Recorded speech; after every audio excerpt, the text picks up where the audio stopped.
Welcome to the Daily HiFi Podcast. My name is Chana. I'm here with Joe and Aaron. What's funny over there? I don't know, man. I just drew a blank. I'm like, yeah, you forgot your own name for a second. I did. See? Anyway, what's up? We do this every Tuesday, 6 p.m. Pacific, 9 Eastern.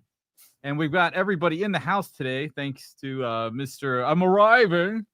I'm arriving. Is that what I said?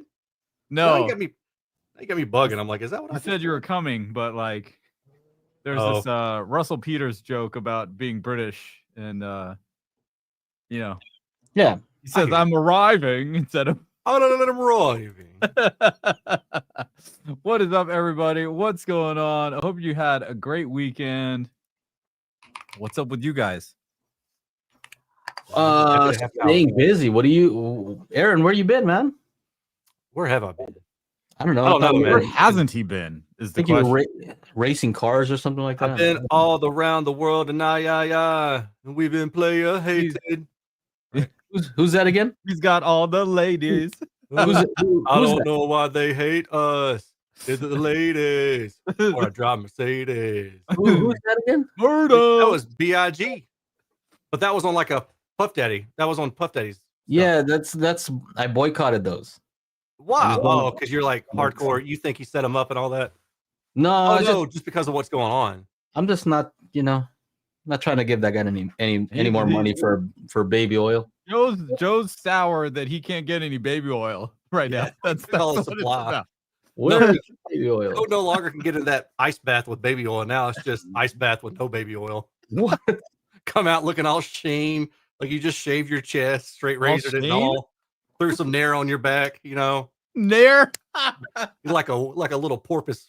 A little coming whale out coming there up out talking of about who wears short shorts. What the heck?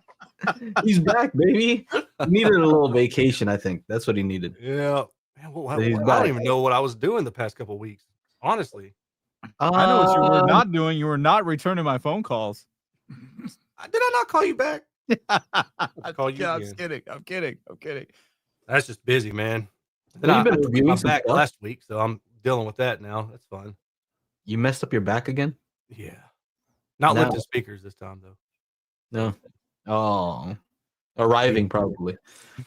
Just being stupid, man. He was lifting something else, I tell you. I was giving something away, man. Yeah. That one hurt. You're like Anthony Kiedis over there.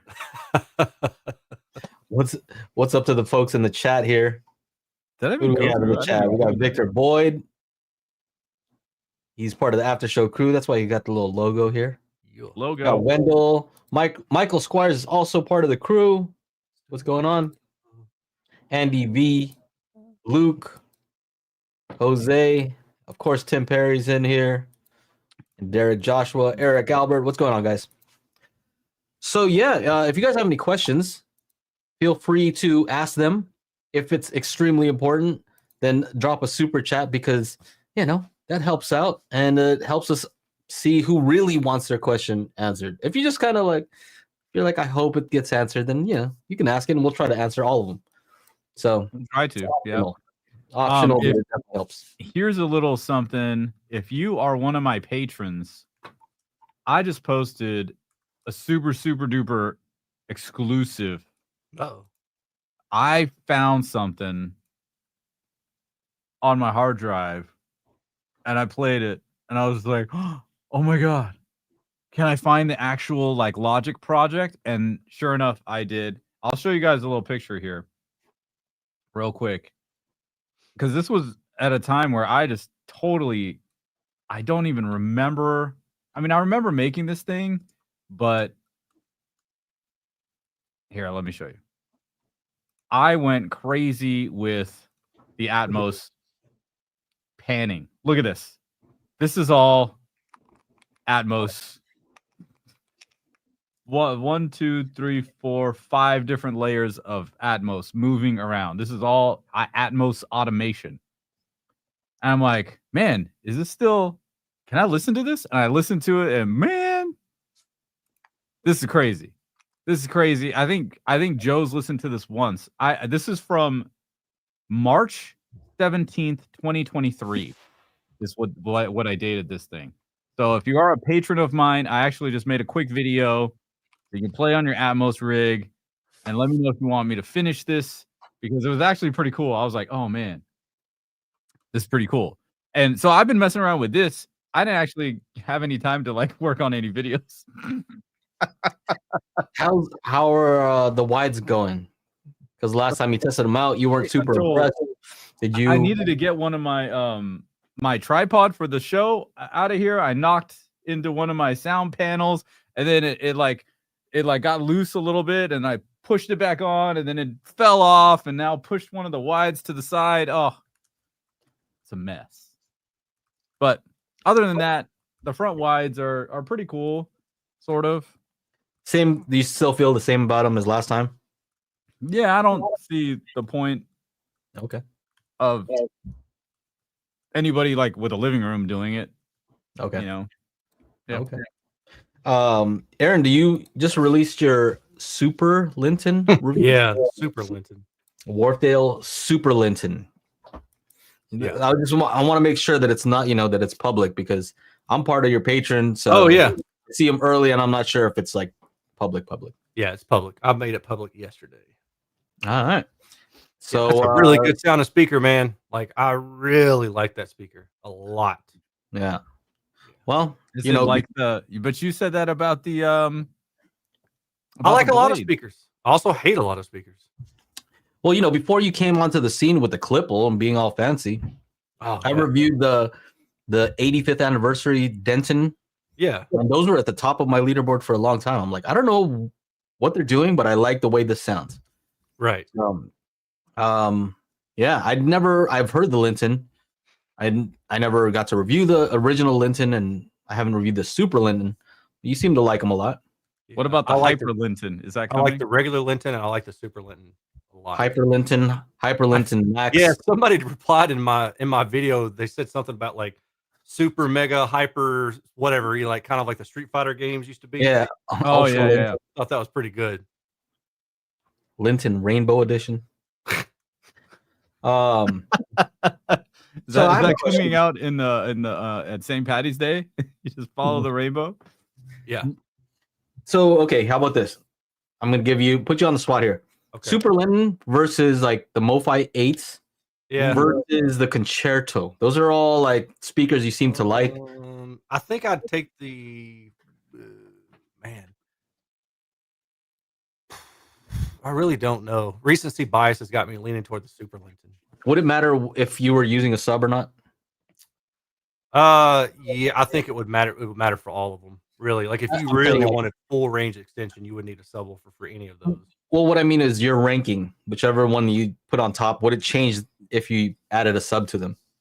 Not really, because I would ideally I would have a subwoofer for all of them. Okay. Yeah, they all need. What's your top one there? To get low. Super Linton, MoFi 8, Concerto. Yeah, no measurements, just I'm just trying to think. Opinion. Yeah. I mean, it would probably be between the MoFi 8 and the Super Linton, and I think I would probably go the Super Linton. I think. Super Linton. Yeah. I thought you were a Kef lover, according to somebody in the. Oh yeah, I forgot about that guy. Oh no, that's right. My bad. Kef everything. I mean, that Kef's a great speaker, but the other guys are bigger and badder, I think. Okay. All right. I actually got a chance to hear some Kef in-ceiling speakers. I went to a party, somebody kind of like a Friendsgiving type of party, and went to this nice house, and they had Sonos everywhere, which is it's cool. They were able to play music in the different areas, but they had one of those Sonos amps, I guess, connected to some Kef in-ceilings. I'm like, oh, finally, like, sounds pretty good. Like, of course that'd be better if they had a sub or something like that, but the tonality was pretty good. I was kind of surprised to hear that I'd go to somebody's house who had in-ceiling speakers. I'm like, I had to look. I'm like, are those Kef? Yeah. Never seen Kef in a regular house. And he's like, yeah, I think so. I think they're Kef. Yeah, I think if I were going, if I were going to do like an in-wall setup, I'd probably go Kef. Yeah. Okay. So you're saying Super Linton and MoFi 8 are over the concerto. I think so. Yeah, I think so. I would need to go back and look at the concerto. Like if I were really going to do it, I'd have to go back and look at the data to compare them. But I think I'll just like the overall aesthetic, the bigger Super Why Linton. not? I think I just kind of like that more. It's got an 8-inch mid bass driver, Yeah. three-way Well, design. it's not only about the measurements. If you like the way they look and it matches your Right. center console, like that's the thing. That's a real thing. Do they have the stands that they used to have where you could put like records under there? Yeah, and the only I forgot to mention it in my review, but the only thing that I wish they would do is they would have like a bolt through that you could bolt the stand to the speaker, or I should say the speaker to the stand, because otherwise you could topple the speaker off the stand, right? Yeah, Blue I think Tack. if they did that where you could just take like a bolt and just tighten it just to secure it as one piece, that would be But cool. I mean, air could come out of the hole though. Yeah, no, they don't have that. That's a feature. Oh, okay, it's like a little mini port. You know what I mean? Yeah, Air. no, that's a feature. That's per design. Yeah. If you guys know, then you know. You know what we're little bit talking about. Okay. All right. Did you guys hear about this thing that? Okay, let me rewind. So Brent Butterworth and Dennis Berger, they have a podcast, right? Audio Unleashed. It's something I listen to. Yeah, I listen to it on a regular basis. And I don't know which episode it was, but they were talking about how Brent was working on a project with David Chesky, and audiophiles will know David Chesky because he does like hi-fi recordings. He tries different techniques and tries to get something that sounds very spacious and stuff like that. But they have this new thing. It's like a headphone test, and it reminds me of our toolkit, Shauna. Yeah. Except just for headphones, where they're testing Atmos and how it sounds with binaural. The Do you Dolby mean the Atmos spatial audio calibration toolkit? Is that what Yeah. you're talking about, Joe? Yeah, except it should be a little clearer like this. I don't know what's up with you. You know what I mean? Okay. What happened? My face is still in, and I can still do it. What are you guys doing? Stupid Sony. There you go. There you go. Sony. Oh, I think you're on like manual focus or something. But anyway, it's pretty cool. He sent me a copy to test it out. And I thought it's interesting, to try out different headphones to see, which one of them actually places things where it's supposed to sound like it's coming from. So he'll say, I'm coming from the center. Does it sound like it's in the center? 10 degrees up, 30 degrees up. Does it sound like it's coming from there? And so I tested it on the AirPods Max just because I figured Apple AirPods Max, no excuses, right? I'm using all Apple products. Let me see how the Apple binaural renderer works. It doesn't, I'm not convinced. You know what I mean? Why not? It doesn't sound like it's coming from where it says it's coming from. You know what I mean? Yeah. And we get a chance to test stuff out. Like, Shauna, you've done it where you'll test something out on your now you have a 9.1.6.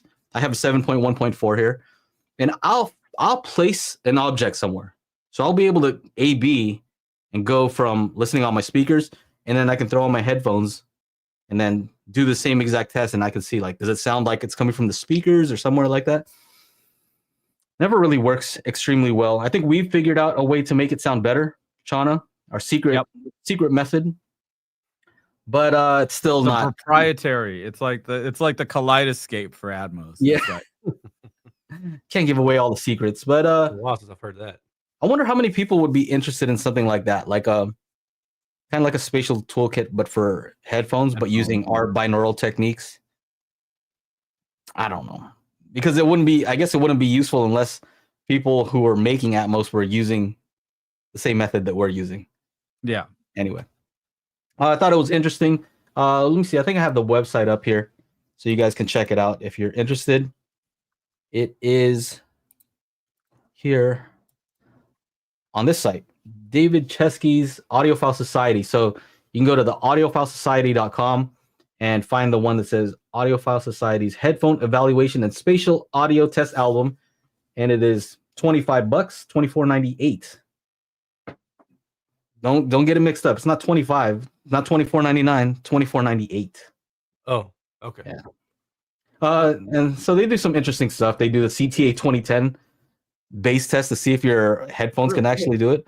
I wish they would have went down below 20 hertz because they stop at 20 hertz. Oh, and sometimes headphones say I can go down to 5 hertz, which I guess you wouldn't be able to tell. You can kind of feel it though. It's like bone conduction stuff. Yeah. So it's interesting. Anyway, there you go. There's a quick plug. You're welcome, guys. Yeah. You're welcome. You're welcome. But this is if you have a speaker system, this is what you use. Yeah. Any questions, Andy? Are there any questions in the chat? Yeah, somebody asked about deals. Oh, somebody asked about some stuff about Eric Alberts. Talking about wides last week, some films I were saying had a little, some had a lot. My thought was that there would be more presence using Aromatic Upmixer or the Dolby equivalent or the Dolby virtualization. Not sure if that's the correct name. Yes, you can use those upmixers to get more information into the wides. But the whole point in the wides is to have like actual content in there. So we're on a hunt for some front wide content. We're on the hunt for some wide content. Yeah. That could be taken a multitude of different ways. I don't know if I like that. That's scary. I mean, look, man, it's pretty cool. I was listening to I was putting the finishing touches on another Atmos mix, and I was listening. I just walked up there. I was like, man, these front wides are great.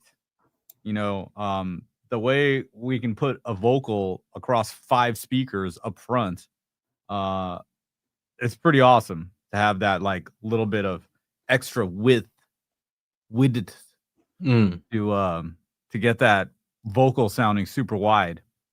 That's cool. I think you may hear it more in music because they usually like to mix on a 914 setup. So movies, I know Jeremy's got a whole list of movies. Oh, The Fall of the House of Usher. I was literally sitting. Was I talking to you, Joe? I was talking to somebody, and all of a sudden, fucking the music just starts bumping. I'm like, what's going on? I'm like, oh, it's a scene in the show where like they're in a club or something, and then it was just the front wides that I had plugged in, and like music just starts pumping out of there. I was like, oh, wow, this scene is pretty good. So, yeah.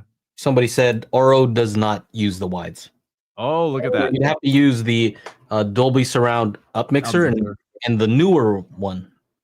So there's different versions of it, and the older one, I guess, does not do it. Like on my HTP one, it has the older version. It doesn't use the wides. Like they have their own implementation where they just kind of mix down what's happening in the front, in the surrounds, and they mix it down to that, and then reduce it by like 3 dB, something like that.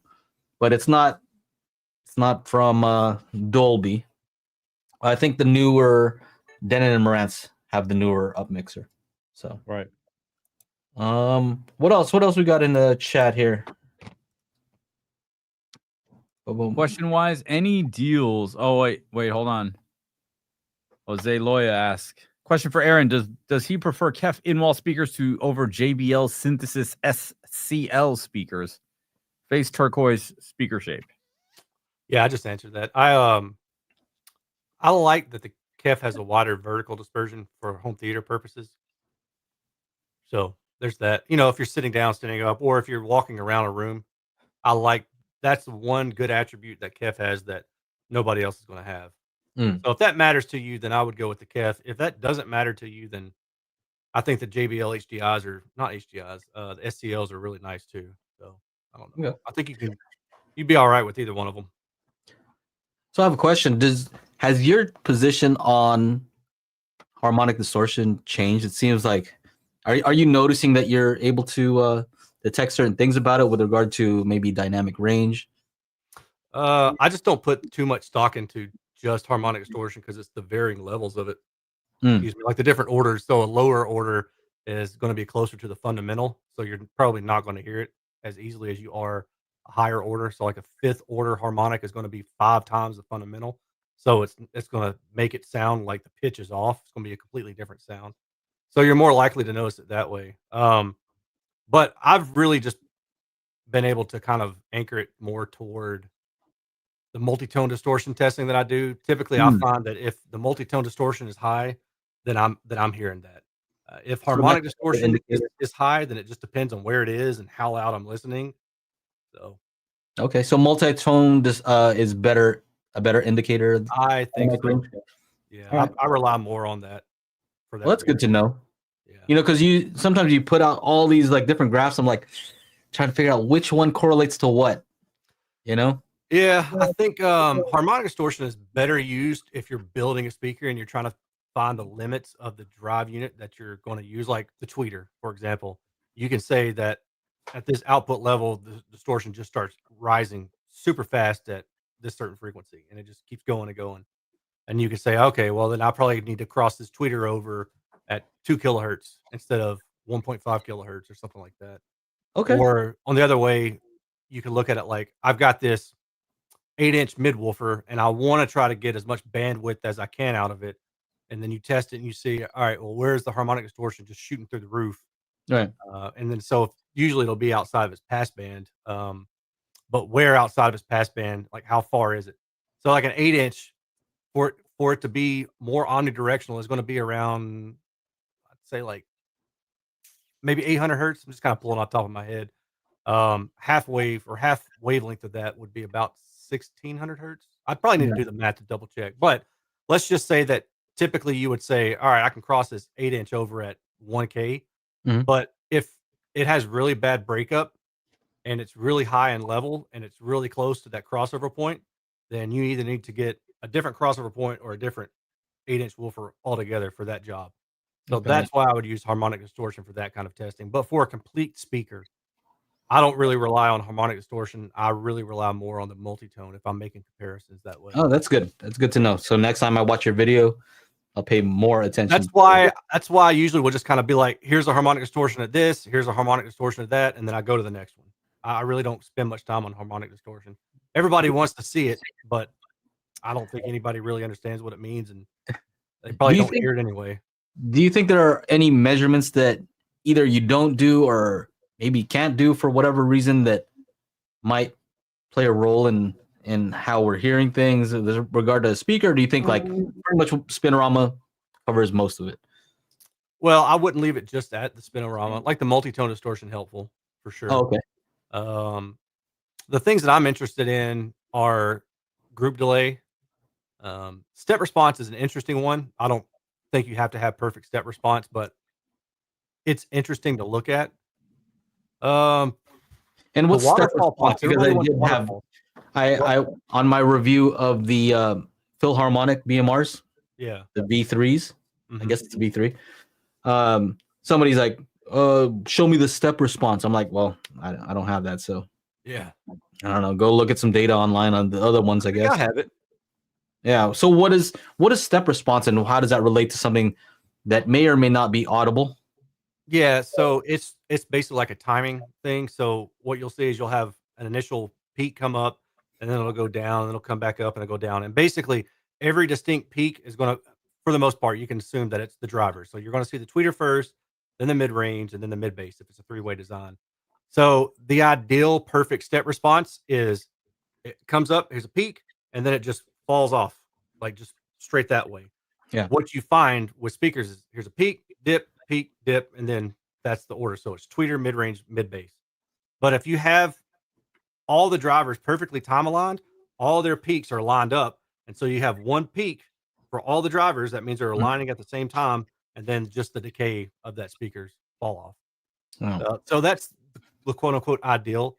I find it interesting to look at that for mostly like active designs where they'll have the opportunity or the option to enable what they call these phase alignment. They have different names depending on who you're looking at, but basically it's like, oh well, we've aligned the drivers at the same time with DSP.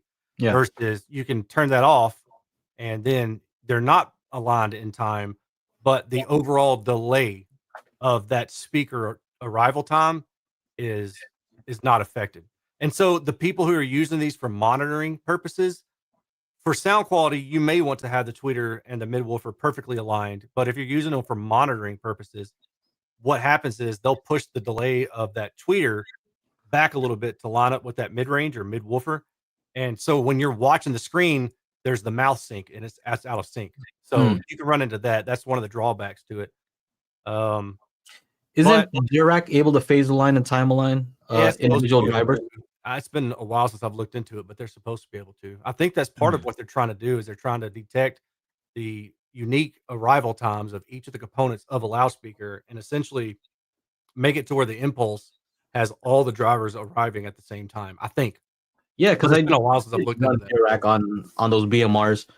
Yeah. And I was like, I think I can hear somewhat of a difference, but it's hard to tell because it does change the frequency response too. Right. Yeah. I don't know which one it is. That's the thing about this stuff. So like in car audio, I can sit there with a DSP and I can move the tweeter's delay by 0.02 milliseconds, right? And it shouldn't matter, but because of all the comb filtering going on in the car, all I'm doing is I'm basically just adjusting the comb filter. So where you may have like a peak dip kind of sequence going on based at like 2K, maybe now it's based at 2.5K, but it's the same kind of pattern. It's just shifted over to a different set of frequencies. So you can clearly hear that. But when you're in a home setting, you don't have all that comb filtering from the glass and the dash and the steering wheel and all that stuff. So those little changes, those little minute changes are not at least as distinguishable. Yeah. So when people are like, well, it's not perfectly time aligned, my thing is like, okay, well, let's assume that it is, but you're going to have to give something up somewhere. You know, that maybe the crossover implementation isn't as well designed if you're trying to get perfect time alignment, because a lot of these really shallow slope passive speakers, they'll use shallow slopes so they get everything more aligned in time. Because if they use steep slopes, then the phase starts to wrap and you get a little bit more off in time. So it's always just a trade-off, right? Yeah. Unless you use DSP and then you go in and build the perfect crossover and everything's perfectly time aligned with phase and time and frequency magnitude, all those things. Yeah. But a passive speaker isn't going to be that way. I don't think many people really care too much about step response other than just to go, oh, that's neat. But I don't imagine that most people are going to notice a difference as long as there's not a significant lag between a tweeter and a mid-range or something like that. But there shouldn't be because they're physically close together anyway. Yeah, I've tried an experiment with these near field speakers that I have here where I was applying an all pass filter. Yeah. In the higher frequencies and just kind of moving it around. And if I were to tell you that I could hear that, I not on these speakers. In that experiment, like I was moving it around, I'm like, I saw myself doing it, and I wasn't really hearing big change. Yeah. Anyway, thought that was kind of interesting. Yeah, it's fun to play around with, but just you know, I don't know how to put this. I think, like I said, it's fun to play around with if you have DSP and you have an active speaker set up. You can listen for those changes. You can see like how much do you notice, but also keep in mind that you're the one manning the controls, so you know that you're making a change, so you're expecting a change to happen. So that's first of all. How much of a change is necessary for it to sound better or worse? I mean, what's the threshold for your audibility and determining that it actually does sound better or you can't tell a difference at all? You'd have to have two speakers the exact same, but one of them has everything perfectly time aligned, and I just don't think anybody's done that. All right. So does phase alignment and let's just say, does impulse response alignment, does that automatically improve the step response? I would imagine it would. It should. Yeah. Yeah, it should. Yeah, if everything is lined up in impulse, then your step response should just be a one peak, and then it kind of looks like half a triangle, right? Like you got the peak, here's the initial wavefront for all the drivers, and then it's just falling off, and that's it. Got it. Let's see, any other questions that we have here? Yeah. There we go. John has one. Is any good deals on good towers? Any deals on good tower speakers you know of? Have I got a story for you? All right, so here's what you do. You go over to Aaron's favorite site, Crutchfield.com. Yes. Use that site. And you go use floor standing speakers, and then you go sort by specials. And here we have the Wharfdale Linton. Whoa, wow. They're not super. They're not super though. Oh, they're not super, but $500 off is pretty super. And that's with the stands. Yeah, it's on back order, but you can order now. And that's a good deal, man. That's a really that's a good deal. That's a good price for a good speaker. $500 off a pair. That's pretty good. And you just scroll down. Look, JBL's $1,300 off this one. Oh wow, that's a good deal. Focal Vestia number 3, $350 off. Still $3,000 for a pair. You know, and then just go down. They got some Revels on sale. You know, it's $577 off. Focal Vestia $400 off. Okay. Depending on what you want, they got. Look at this JBL $1,000 off. Now they're only $1,000 each. Woo! I don't even know. There's no. The Borisons aren't on sale there. I have no idea. They carry those. Just kidding. So yeah, just go to Crutchfield, type in floor standing speakers, and then go to sort by specials, because there's just too many to mention, too many to like remember. Also, and don't forget to Nick. Don't ever tell me I never did anything for you, buddy. Don't forget. SVS has got a seismic Black Friday sale. Seismic. Yeah, welcome to the Sound Revolution. So they got a sale going on, Black Friday stuff. They've already got happening. So here's we got some prime elevations, some centers. You know, just go through this. This is svsound.com. A couple $100 off a subwoofer. No, not bad. They got some deals. They're wheeling and dealing, people. Wheeling and dealing. So I would suggest start off there and then kind of go from whatever you like. And see if Mr. Spinorama down there, Aaron, has done a review. Maybe. Possibly. Maybe not. If not, send them to me. Well, that's what I would suggest. Yeah. What else?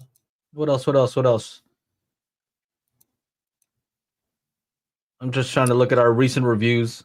You did one budget friendly Dolby Atmos, Shauna. Yeah, because that Onkyo receiver, 9-channel receiver, was like $600.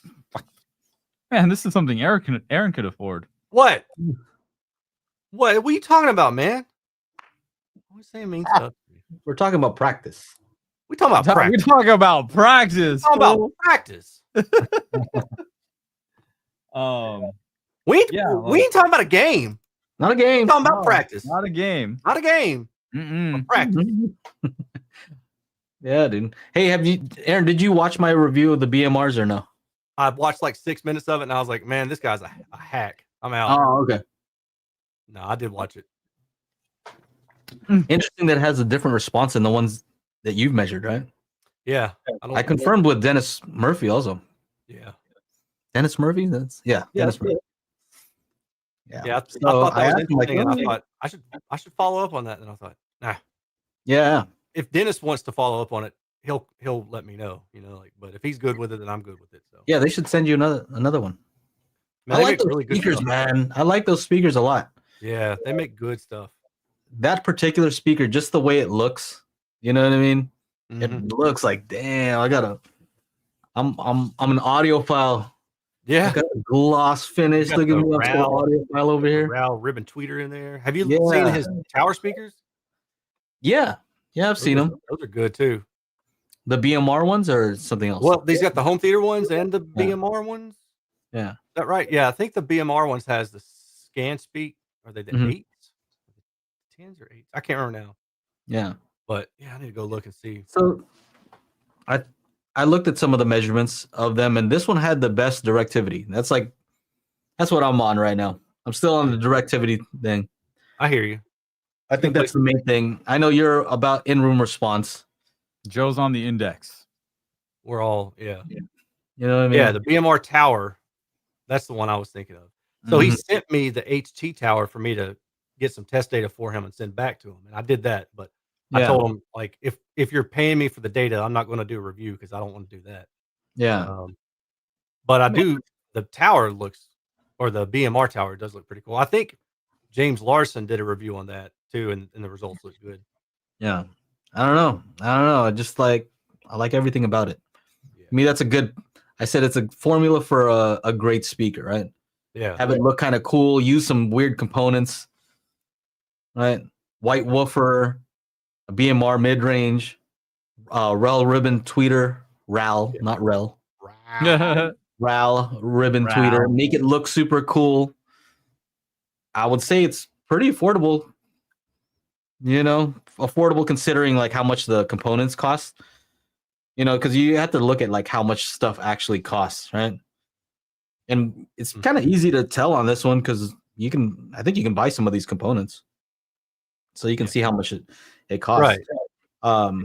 It just looks very nice, and I think it's a great value, and the measurements kind of do what they do.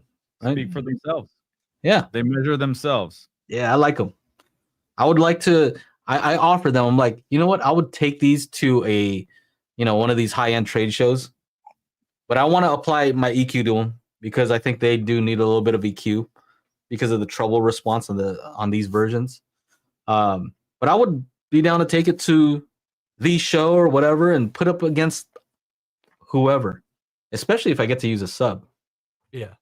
Use 2 subs, some of these, some basic stuff, some EQ, some room treatment, and I'm down to take on any of these guys. That's how I feel about it. Yeah. Anyway, what else? I have the Valerian Pro 2, and the review should be done maybe tomorrow. I think I can get it done by tomorrow. But that's a popular projector. They have the Kickstarter thing going on, so people are asking me like, "Hey, is this something I should get?" At the Kickstarter price, I think it's an excellent deal. Just like all the specs, everything about it, I'm pretty impressed with. So yeah, if you have any questions beforehand, before I put that video out, I can add a few things to it. If anybody has any questions, you should ask now. That would be the thing to do. Yeah, and maybe I can just answer them right now too. What else? Any plans to review the True Mini Monitor? What's that? You've reviewed that, I think, no? $380 a pair? True Mini Monitor? True Mini Monitor, is that the one that he monitor? Not the affordable mini monitor, right? Because that's the one where Dennis Murphy modified the Andrew Jones Pioneer. No, this is a Phil Harmonic. Okay. Have you guys know about the affordable monitor? Okay, this looks sick. Was that the crossover one that he did, or yeah, he just changed up the tweeter and the crossover for the Pioneer BS22 LRs. Yeah, okay, inexpensive ones. Yeah, and made them way better. Yeah, I remember that. What you call it? So, did you review those? The one he's showing? He did. What were they? I reviewed one of the smaller ones. Aaron's. Let's see here. I don't care. Compact Mini or you got the ceramic Mini. Ceramic Mini. Yeah, that's what it was. That's different, right? Yeah, I think that's maybe a step up for the ones that y'all were just looking at. Okay, got it. Yeah. SBS has sales on their subs except for the one I want. Maybe you actually have to wait for the actual day of Black Friday. Maybe there's like a super secret sale that happens on the actual Friday. Who knows? I have a review I'm working on. Something both me and Aaron have. Oh yeah. Yeah, it's a Dolby Pro Logic receiver. Yeah, man. Is it a Kenwood? I think it's Kenwood, no? What's that? What was that? What are we talking about? Talking about practice. It's Sherwood. Is it a Sherwood? Oh, Sherwood, yes. man. Yeah, it is. Forgot about that brand. So did the rest of the world. Somebody told me they have a Sherwood with Tren. What? Does that sound crazy or what? No way. What does that even mean? Nah. They told me they have a Sherwood with Tren. I'm gonna look it up and see if the Sherwood with Tren.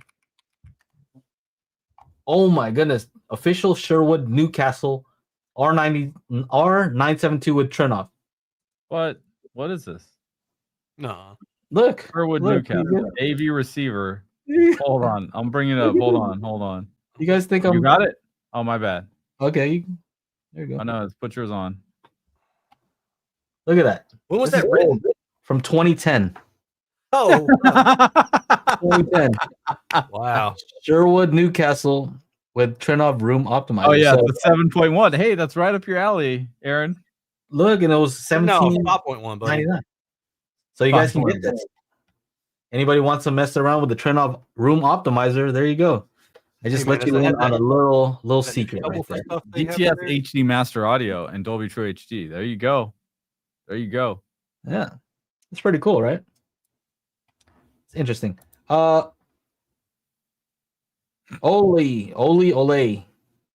Thank you for the super chat. Thank you. He says, any recommendations for floor standards around 4K? Arundel 1723 towers in sight at the moment. Around 4K. I mean, There's a lot. I'm assuming you're using subs, right? Because with the 1723, I think you really You're should gonna need subs. Yeah. Yeah, you'll get the most out of them. I use them. I'm impressed with them. I like them. They're huge. They're heavy, and I think they sound good. Sure. I don't know what else is around 4Gs. Floor standards. Floor standards. I mean, any kind of like focal. Yeah, I mean, Not any, but there's some. Okay, sort by specials. Let's say I'm back on Crutchfield site. All right, there we go. Back on Main Crutch. Street shilling. You better throw that affiliate link up there. Yeah, I know, Tim. Affiliate link right there. Yeah, right. Okay. Ow. So I changed the price from $35.90 to $16,000 because hey, we all want to know what the best speaker under $18,000 is. Oh yeah, did you see that? I saw this YouTube guy. I think it was Upscale Audio.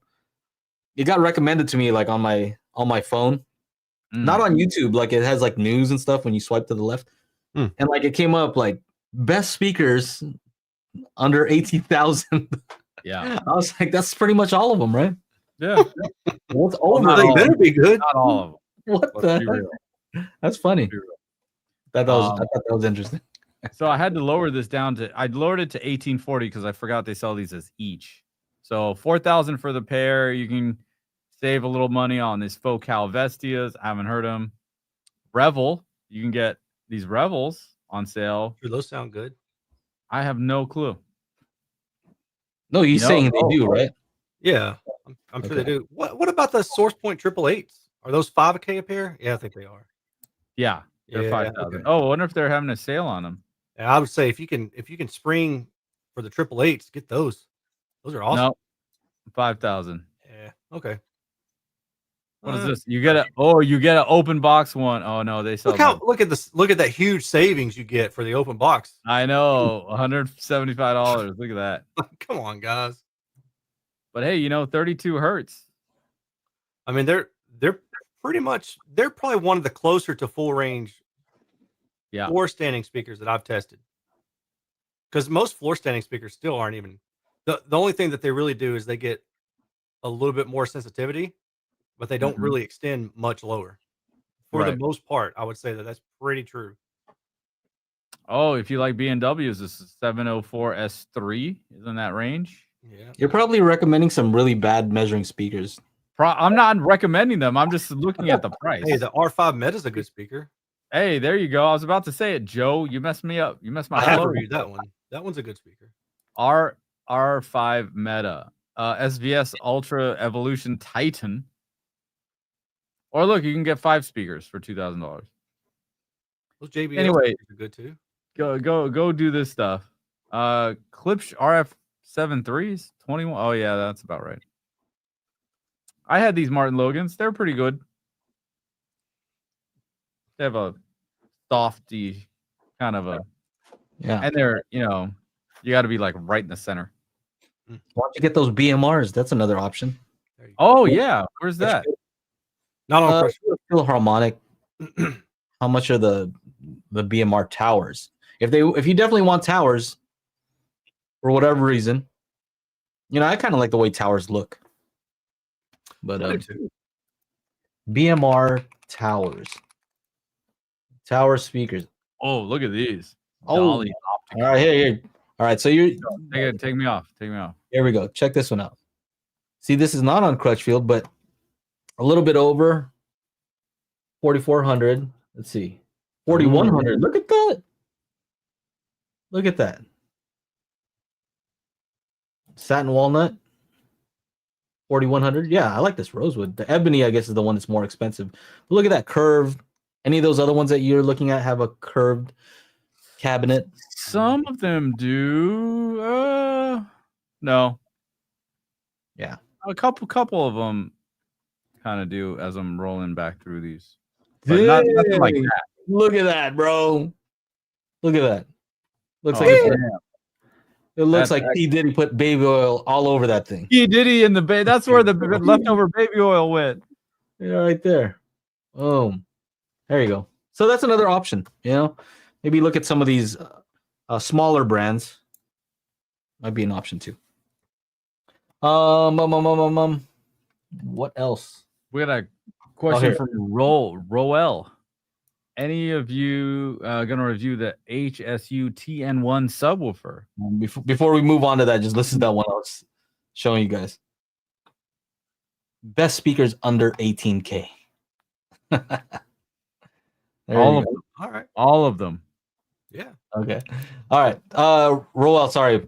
Any of you gonna review the Shu TN1 sub?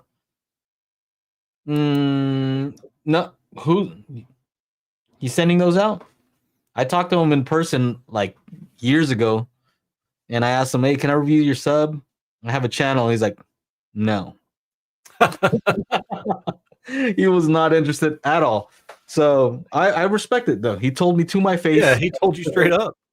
No, not interested. I said, "Cool, all right." I met him at Expona. Don't you remember? Yeah, we met him. Yeah. I asked about those PCCB8s or whatever, PC88, whatever they're called. You should have asked him to review them and see what he says. He said, "Talk to my guy," and then Oh, really? Yeah. Talk the to guy my guy. wasn't any help. Okay. So there's that. I mean, those are still too big. I mean, I would have wanted those for like all speakers be that, but for Atmos, whatever. But whatever. Not a big deal. Yeah. No, not. I have no plans. I don't want to review any more subs. Yeah. Oh, you still have those Arendals. No more subs. Oh, you have those two Arendals taking up space. And I can't do good reviews anyway. As far as I don't take them out to a field. I don't even know how you do that. You don't have like Aaron's size backyards. Yeah, and I don't even have one of those anymore. Park. How would I power it? Like, do I hook it up to some kind of what power supply do I hook that thing up to? On, man, you got one of those. A solar power supply. I'm gonna roll out some kind of big battery. Yeah, your little power station thing. That should run it just fine.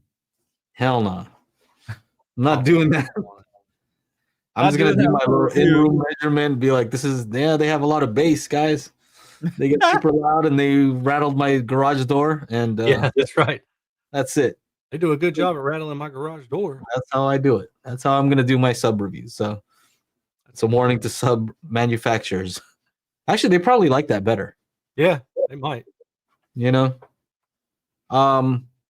planning on reviewing any more subs, Aaron? No. Oh, do you think you can get that thing on the Clipple? The one that you guys are reviewing? That?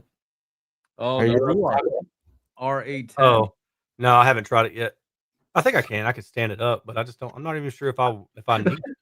That sounds so hilarious. You're gonna put a table. Is it gonna be on its side? It would have to be. I think so. I mean, not table on its side. I don't know. No, I don't think I'd have to set on its side. It'd probably be better to stand it up though. It's heavy. It is right there. How does it you have to balance it. It'll balance on its side. I think it'll be all right. Dude, I need pictures of that. It's gonna be so funny. I don't know, man. I'm kind of stuck on that thing. I'm like, what am I gonna do? So you've listened to it though, right? Oh, it's cool, man. Like sound quality is like it's okay. It's not the greatest thing since sliced bread, but it just looks really cool and it sounds good, right? Yeah. So Does it do any tricks with the sound? Like any trickery? it just has like bass and treble tonal balance controls. Okay. Yeah. Well, I was asking Chana if he knows if it was doing any spatial tricks like the sound bars do, like when you play something on the left. Does it like throw it super left by making the right out of phase? Like sending a signal to the right, making it out of phase. It sends an inverted. Yeah, the weirdest thing is like if you're in the sweet spot, you hear no sound, but if you move to the side, you start getting sound. Yeah. Does it do that? No. I'm just kidding. It's just a straight up like left is left. I'm just kidding. Yeah, I guess so. I mean, I'm sure. I don't know, man. That's the thing. I'm just like, how am I going to test this? Because I don't know. I'm still stuck on that, but I've got so much other stuff I've got to get through first before I can get there. Yeah, man. I hear you. That's where I'm at. There's just so many freaking speakers. I'm a little bit overwhelmed by all the stuff because it's like they're different products, you know? If you're sticking on speakers, you're kind of like, okay, you have a routine. But mine's like projector, movie player, like a media player. Yeah. Projector, speaker. Like they're all brain's kind of all over the place. Understand. All right. So let's see here. Any more questions? We got a few more minutes here. Let's answer a few more questions and then let's get out of here and then join the after show. Hey guys, what are y'all thoughts on buying a single SVS PB17 versus buying dual PB4000s? Dual PB17s would be out of my budget for a while. Well, you know, there's a rapper that said something like, I like my chicks in twos. I think that goes for subs as well, right? Who was that? I think it was Lil Wayne. Was it Chana or D? It was somebody. It was the Chana D. Yeah. Yeah. It was 2 Chains. It was 2 Chains. Yeah.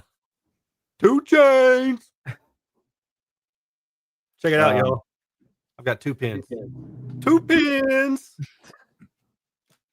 No. Yo, I got 2 cups. Yo, 2 cups. 2 cups.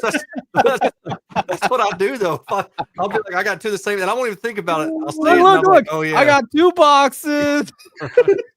2 hands. 2 phones. What the fuck are we talking about here? I don't know. Oh, man. Oh man. Yeah. What else we have? Any more? Oh yeah, no, answer that question. I think we probably would agree with just saying get 2.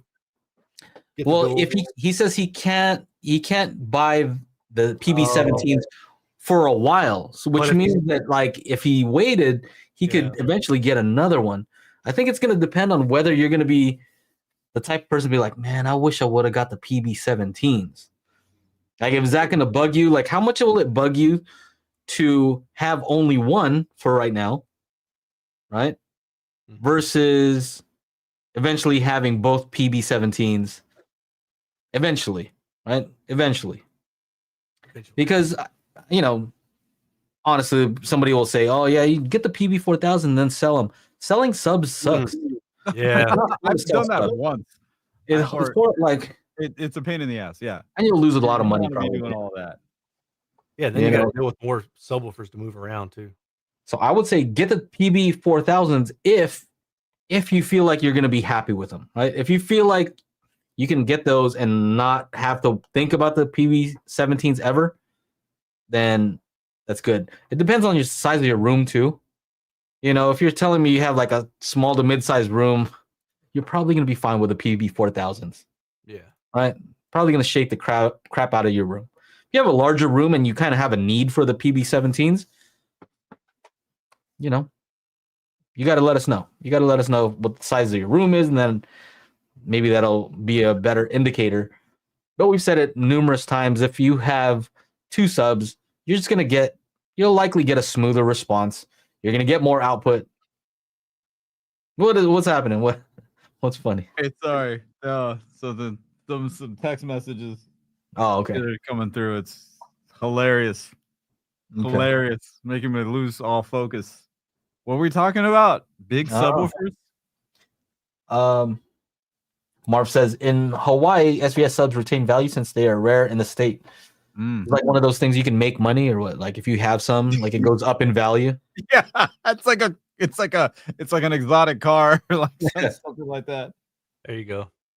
Man, these guys are going. Best cable risers under 20,000 shekels. Oh man. Oh, anything else? It's getting hot here. I don't know what's happening. Turn this heater off. Damn. Any other things? Any reviews that you're excited about, Aaron? No. Chana, no. Is it all just work for you now?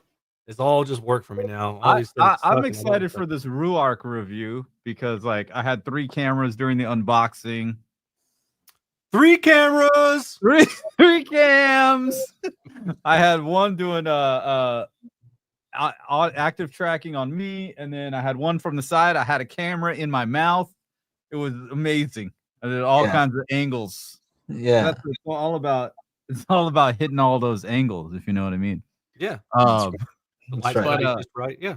Makes sense. I like that thing. I have the so people were trying to guess the 16-channel processor that showed up, and that was a Lingdorf. So I got a Lingdorf I got to unbox. But I am headed out of town on Friday, so I'm trying to get at least one done, and then maybe, and I've been putting some finishing touches on an Atmos mix to post as soon as I get back from the show. My OnlyFans has great production. What are you talking about, bro? A whole new meaning speaker on a stick. You guys are hilarious. Look at you guys. So no exciting reviews, Aaron. Are you planning on reviewing the Wim Amp Pro, or have you done that yet? Oh yeah, I forgot about that one. Yeah, I'll have to review that one too one of these days. I just got a lot of stuff came in, so I like your amp reviews, man. I feel like you're doing stuff that other people aren't doing, and it makes it so. And your speaker reviews, of course, but it makes it so easy on me because if I happen to review the same speaker, I hope you don't mind. I just direct people to your data. I'm like, here's Aaron's audio corner, and then I link to it, of course. You know what I mean? I link to it on the bottom, but I'm like, why would I have to remeasure this thing? Yeah. If you've already done it with the Clipple, what's the purpose? What's the purpose?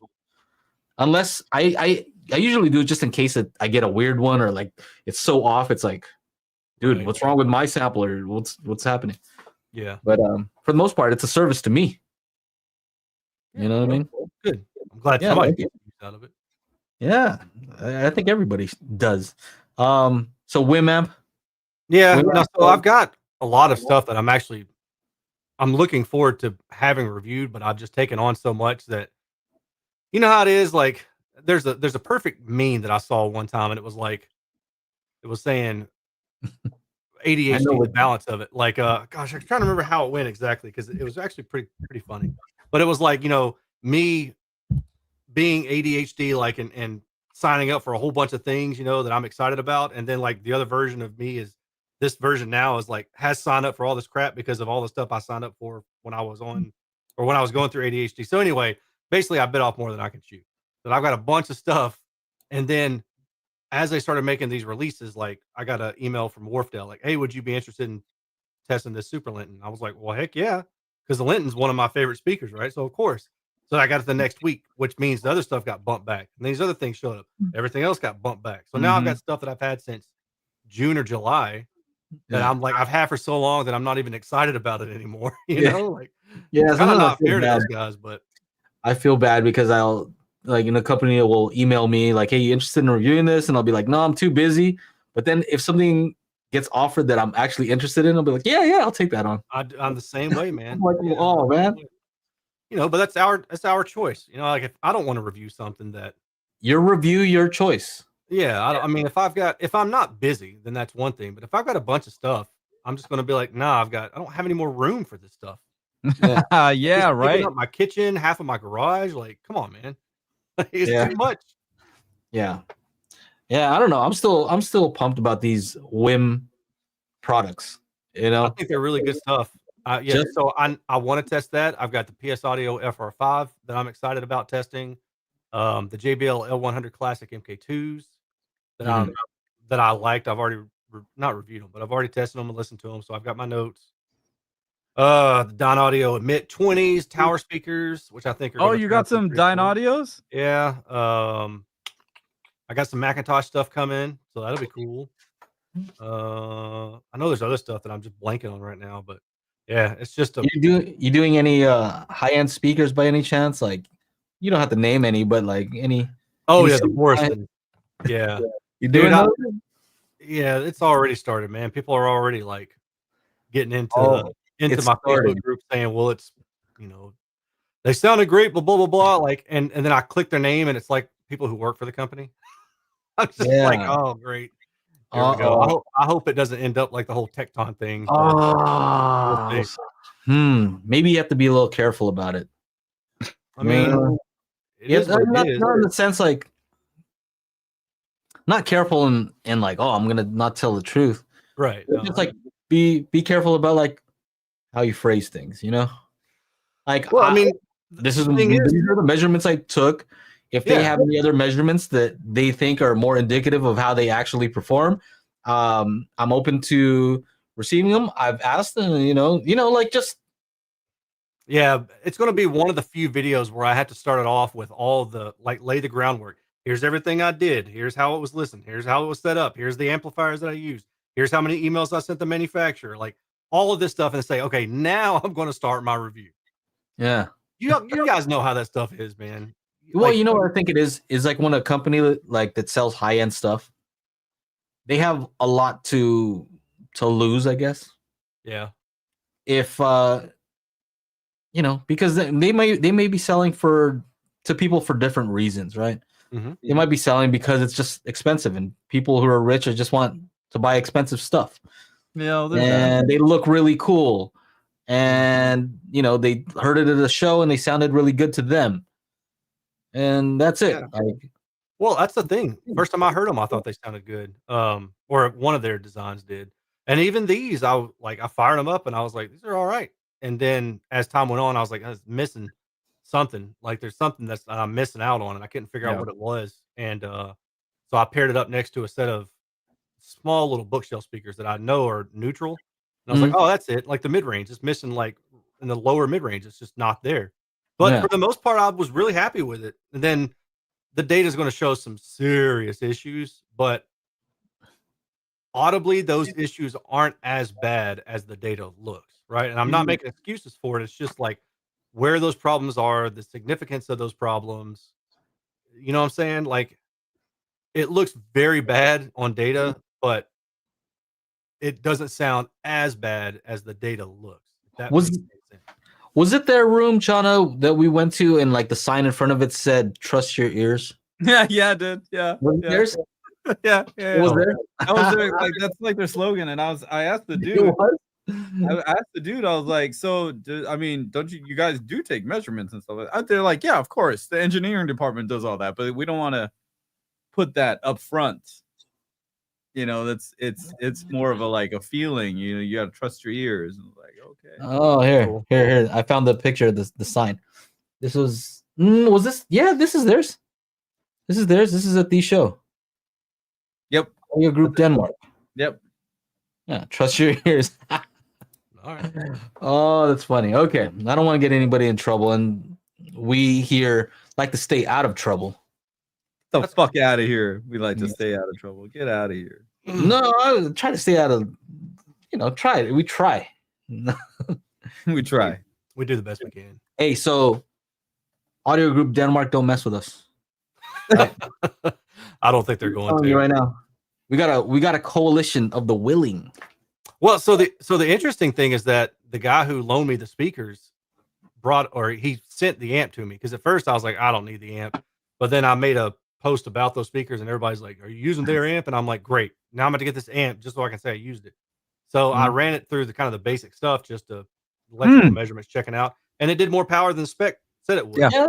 And I was like, okay, that's cool. Like that's a good look. Yeah. and the speaker measures the way that it measures, and it sounds the way that it sounds, and that's all I can talk about. And it looks the way that it looks. It looks fantastic, and it doesn't sound. It really doesn't sound as like it'll make sense when I release the data, right?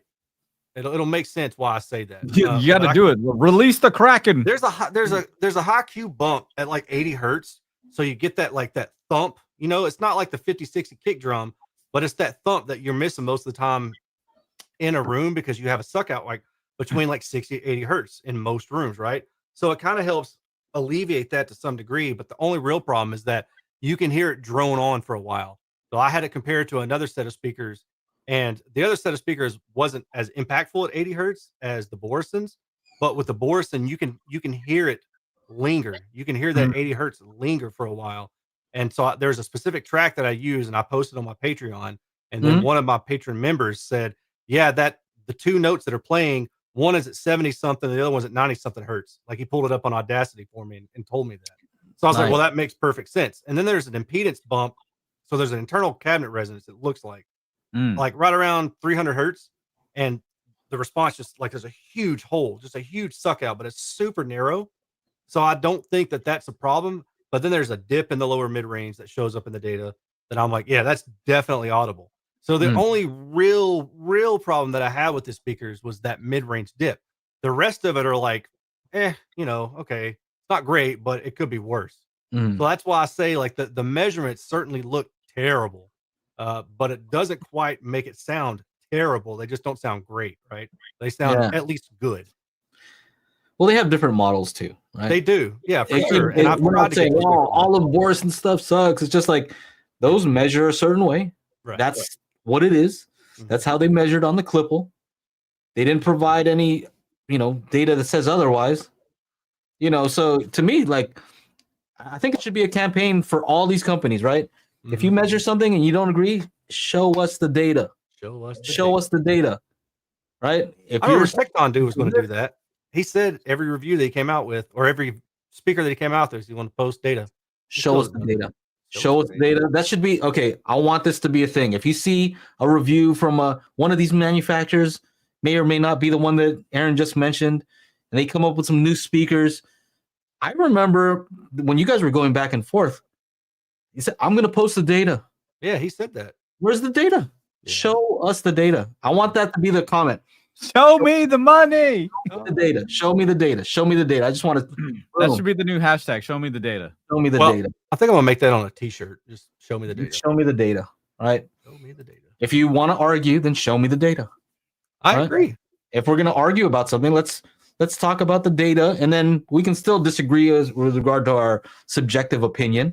Right. But if our data aligns and we disagree, then we can still disagree.